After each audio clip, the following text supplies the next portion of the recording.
బాహుబలి చిత్రం ద్వారా దర్శకుడు రాజమౌళి జాతీయ స్థాయిలో గుర్తింపును సంపాదించుకున్నారు. ఆయన దర్శకత్వంలో సినిమాలు తీయడానికి పలువురు బాలీవుడ్ నిర్మాతలు ఆసక్తిని కనబరుస్తున్నారు. తాజా సమాచారం ప్రకారం సీనియర్ నటుడు సన్నీ డియోల్ ప్రధాన పాత్రలో నటిస్తూ నిర్మిస్తున్నటువంటి మేరా భారత్ మహాన్ చిత్రానికి రాజమౌళి క్రియేటివ్ డైరెక్టర్ గా వ్యవహరించబోతున్నారు. రాజమౌళి తండ్రి గారు విజేంద్ర ప్రసాద్ ఈ చిత్రానికి స్టోరీ అందించడంతో పాటు దర్శకత్వ బాధ్యతల్ని చేపట్టబోతున్నారు. సల్మాన్ ఖాన్ కథానాయకుడిగా గతేడాది విడుదలైన బజరంగి భాయిజాన్ చిత్రానికి విజేంద్ర ప్రసాద్ కథనందించారు.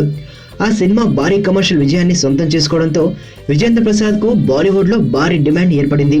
ఇదిలా ఉండగా నాగార్జున నటించిన రాజన్న చిత్రానికి విజేంద్ర ప్రసాద్ కథను అందించడంతో పాటు దర్శకత్వం వహించారు. ఈ కథకు హిందీ నేటివిటీకి అనుగుణంగా కొన్ని మార్పులు చేసి మేరా భారత్ మహాన్ స్క్రిప్ట్ ను సిద్ధం చేస్తున్నారు విజేంద్ర ప్రసాద్. జూన్ లో ఈ చిత్రం సెట్స్ మీదకి వెళ్లనున్నట్లు బాలీవుడ్ వర్గాల సమాచారం. ఎదుటోడితో పెట్టుకోవాలంటే ఉండాల్సింది బ్రాండ్ కాదు, ఇక్కడ దమ్ము టన్నులు ఉంది. ఇంకా చూస్తావా?